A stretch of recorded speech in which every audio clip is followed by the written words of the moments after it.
क्या आपने कभी सोचा है कि एक 12 साल का बच्चा पूरी दुनिया का बोझ अपने नन्हे कंधों पर कैसे उठा सकता है? नेटफ्लिक्स लाया था अवतार द लास्ट एयरबेंडर का लाइव एक्शन।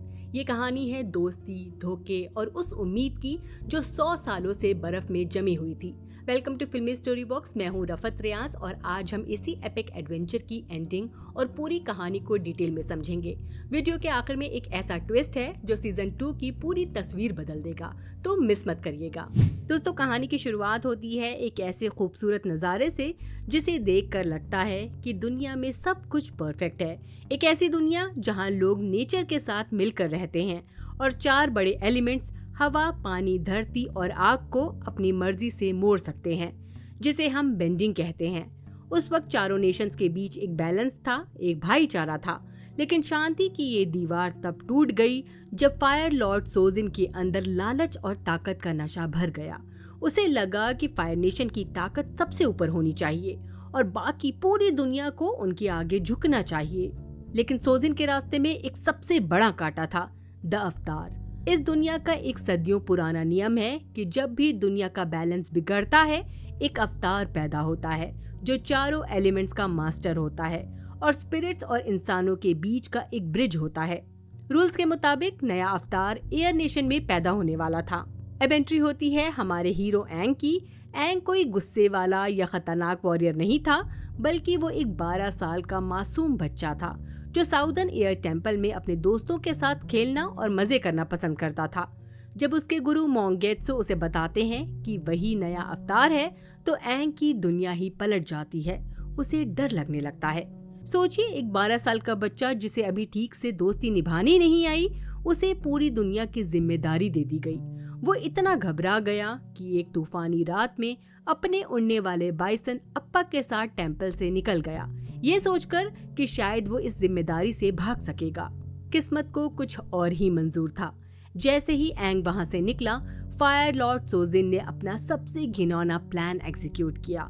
उसने सोजिन कॉमेट की ताकत का फायदा उठाया, जो फायर बेंडर्स की पावर को 1000 गुना बढ़ा देता है। उसने पूरे एयर नेशन पर एक साथ हमला कर दिया। फायर नेशन के सोल्जर्स ने एक एक करके सारे एयर नोमैड्स को खत्म कर दिया। उनका एक ही मकसद था, अवतार को बचपन में ही खत्म कर देना, ताकि उनके रास्ते का सबसे बड़ा कांटा हमेशा के लिए निकल जाए। ये सीन काफी दर्दनाक है, क्योंकि एयर नोमैड्स की अपनी कोई आर्मी नहीं थी। वो शांति प्रिय लोग थे। वो अपनी हवा से सिर्फ खुद को बचा रहे थे। लेकिन फायर नेशन की नफरत की आग ने सब कुछ राख कर दिया। एंग को इस तबाही का पता ही नहीं चला, क्योंकि वो रास्ते में एक बड़े समुद्री तूफान में फंस गया था और अपनी जान बचाने के लिए अनजाने में अवतार स्टेट में चला गया, जिससे उसने अपने और अप्पा के चारों तरफ बर्फ का एक गोला बना लिया। वही बर्फ का गोला एंग के लिए एक टाइम कैप्सूल बन गया। बाहर पूरी एयर नेशन खत्म हो चुकी थी और फायर नेशन को लगा कि उन्होंने अवतार को मार दिया है। लेकिन उन्हें पता नहीं था कि उम्मीद की एक आखिरी किरण अभी भी बर्फ की गहराइयों में 100 सालों के लिए सोने जा रही है। एंग उस आइसबर्ग के अंदर कैद था और बाहर की दुनिया पूरी तरह बदल गई थी। हमें ले जाया जाता है साउथ पोल के बर्फीले इलाके में, जहां रह रही है साउदर्न वाटर ट्राइब। यहाँ हमारी मुलाकात होती है 2 भाई बहनों से, कटारा और सोका। कटारा, जो इस ट्राइब की आखिरी वाटर बेंडर है, भले ही वो अभी सीख रही है, और उसका भाई सोका, जो खुद को एक महान वॉरियर समझता है, पर है थोड़ा सा फनी और सार्केस्टिक। एक दिन मछली पकड़ने के दौरान कटारा अनजाने में उस आइसबर्ग को तोड़ देती है जिसमें एंग सोया हुआ था, और जैसे ही वो गोला फटता है, एक रोशनी की चमक आसमान तक जाती है।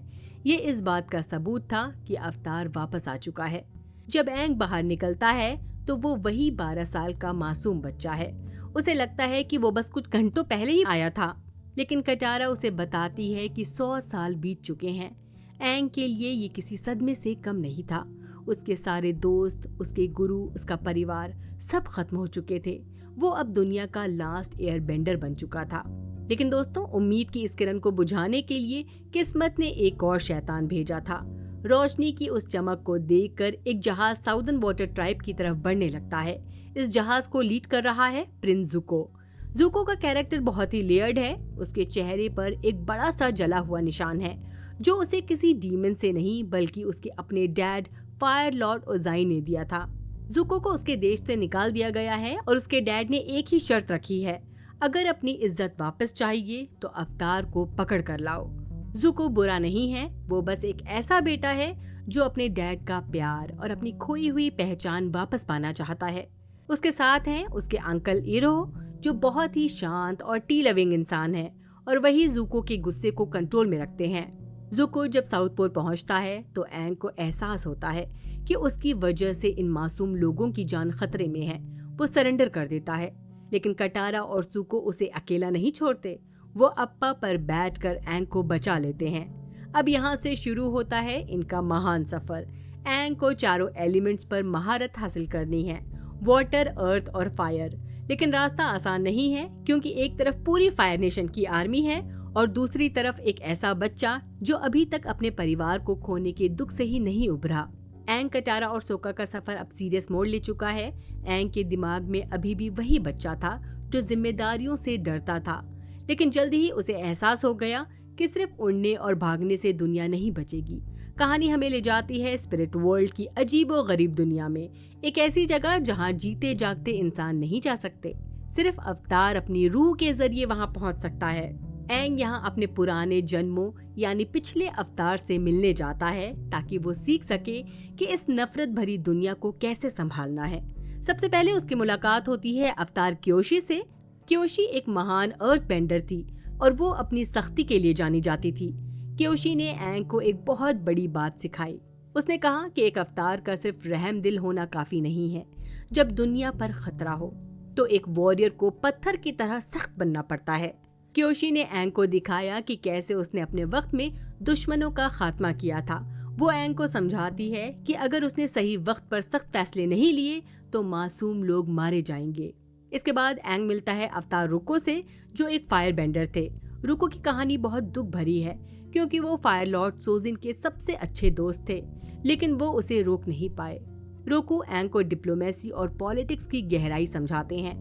वो उसे बताते हैं कि जंग सिर्फ तलवार से नहीं बल्कि दिमाग और बातों से भी लड़ी जाती है। रुको का पछतावा एंग के लिए एक सबक था कि कैसे दोस्ती और फर्ज के बीच सही रास्ता चुनना जरूरी है।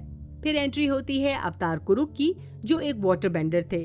कुरुक ने अपने वक्त में स्पिरिट से लड़ने में अपनी पूरी जिंदगी लगा दी थी, जिसके बदले उन्हें बहुत दर्द सहना पड़ा। कुरुक ने एंग को उसकी जिम्मेदारियों का एहसास दिलाया कि अपनी खुशियों को पीछे छोड़कर दुनिया के लिए जीना होगा। लेकिन दोस्तों, असली धमाका तब होता है जब एंग को इस स्पिरिट वर्ल्ड में एक भयानक विजन दिखता है।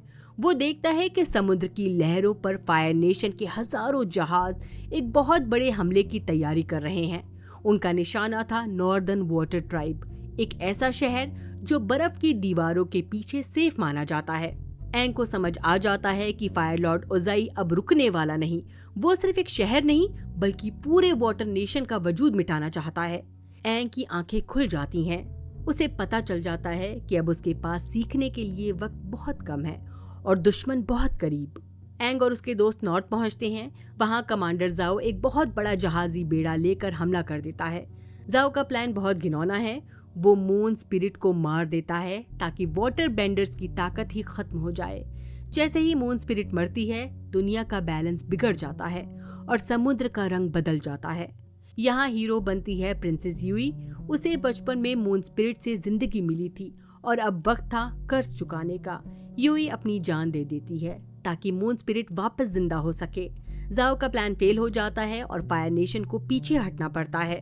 ज़ुको का कैरेक्टर इस सीरीज का सबसे डीप पार्ट है। उसके डैड ओजाई ने उसे एक ड्यूएल में हराया और उसके चेहरे पर निशान छोड़कर उसे निकाल दिया। उसके साथ हैं उसके अंकल इरो, जो ओजाई के भाई हैं पर दिल से बहुत साफ हैं। ज़ुको को एहसास होने लगता है कि उसका डैड कितना जालिम है और शायद आगे चलकर वो एंग का साथ दे। अब आता है सबसे बड़ा झटका। हमने सोचा कि नॉर्दर्न वाटर ट्राइब की जीत हुई, लेकिन फायर लॉर्ड ओजाई तो कुछ और ही खेल खेल रहा था। नॉर्दर्न वाटर ट्राइब पर हमला सिर्फ एक दिखावा था ताकि दुनिया का ध्यान भटकाया जा सके। जब सब वहाँ बिजी थे, ओजाई ने ओमाशु, जो अर्थ किंगडम का सबसे बड़ा शहर है, उस पर कब्जा कर लिया और उसके राजा भूमि को कैद कर लिया। इस हमले को लीड कर रही थी ज़ुको की बहन प्रिंसेस अजूला, जो लाइटनिंग कंट्रोल करने में माहिर है। वीडियो के आखिर में हमें जो पता चलता है वो किसी भयानक सपने से कम नहीं है। एक ऐसी खबर जो उम्मीद की हर किरण को अंधेरे में बदल सकती है। हम बात कर रहे हैं सोजिन्स कॉमेट की। ये मामूली स्टार या कॉमेट नहीं है, ये फायर नेशन के लिए एक गिफ्ट है, पर बाकी पूरी दुनिया के लिए मौत का फरमान। सोजिन्स कॉमेट हर 100 साल में एक बार अर्थ के ऊपर से गुजरता है और जब ये आता है तो फायर बेंडर्स की ताकत 1000 गुना बढ़ जाती है। सोचिए, एक मामूली फायर बेंडर भी उस वक्त एक पूरा शहर राख करने की ताकत रखता है। 100 साल पहले इसी कॉमेट की हेल्प से फायर लॉर्ड सोजिन ने एयर नोमैड्स का नामो निशान मिटाया था और अब फायर लॉर्ड ओजाई ने वही खूनी खेल दोबारा खेलने की तैयारी कर ली है। ओजाई का निशाना अब बिल्कुल साफ है। वो अब और इंतजार नहीं करना चाहता। उसे पता है जब तक बा सिंह से, जो अर्थ किंगडम का सबसे बड़ा, मजबूत और आखिरी बड़ा शहर है, मौजूद है, फायर नेशन पूरी तरह दुनिया पर राज नहीं कर सकती। ओजाई इसी कॉमेट के आने का बेसब्री से इंतजार कर रहा है ताकि वो बा सिंह से की ऊंची और मजबूत दीवारों को राख में बदल सके। उसका मकसद सिर्फ जीत नहीं, बल्कि पूरी दुनिया को फायर नेशन के रंग में रंग देना है। यहाँ सबसे बड़ी टेंशन हमारे हीरो अवतार एंग के लिए है। रूल्स के मुताबिक एक अवतार को चारों एलिमेंट्स एयर, वाटर, अर्थ और फायर में मास्टर करने में सालों लग जाते हैं, पर एंग के पास अब साल नहीं, सिर्फ कुछ महीने बचे हैं। एक तरफ उसे अर्थ बेंडिंग सीखनी है, दूसरी तरफ फायर बेंडिंग की बारीकियों को समझना है, और ये सब उसे इस कॉमेट के आने से पहले करना होगा। एंग को एहसास हो चुका है कि वक्त रेत की तरह उसके हाथों से फिसल रहा है। अगर वो वक्त पर मास्टर नहीं बना तो सोजिन कॉमेट की वो लाल रोशनी दुनिया के लिए आखिरी रोशनी बन जाएगी। क्या एक 12 साल का बच्चा जो अभी ठीक से वाटर बेंडिंग भी नहीं सीखा इतने बड़े खतरे को रोक पाएगा, या फिर दुनिया हमेशा के लिए ओजाई के पैरों तले दब जाएगी? ये सवाल हमारे दिमाग में एक गहरी दहशत छोड़ देता है। दोस्तों, द लास्ट एयरबेंडर का सीजन 1 तो सिर्फ एक ट्रेलर था असली तबाही का। क्या एंग कॉमेट के आने से पहले मास्टर बन पाएगा, और क्या ज़ुको अपने डैड के खिलाफ खड़ा होगा? कमेंट में अपनी राय जरूर दें। वीडियो अच्छी लगी तो फिल्मी स्टोरी बॉक्स को सब्सक्राइब करें और बेल आइकन दबाएं। मिलते हैं अगले वीडियो में, तब तक के लिए बाय।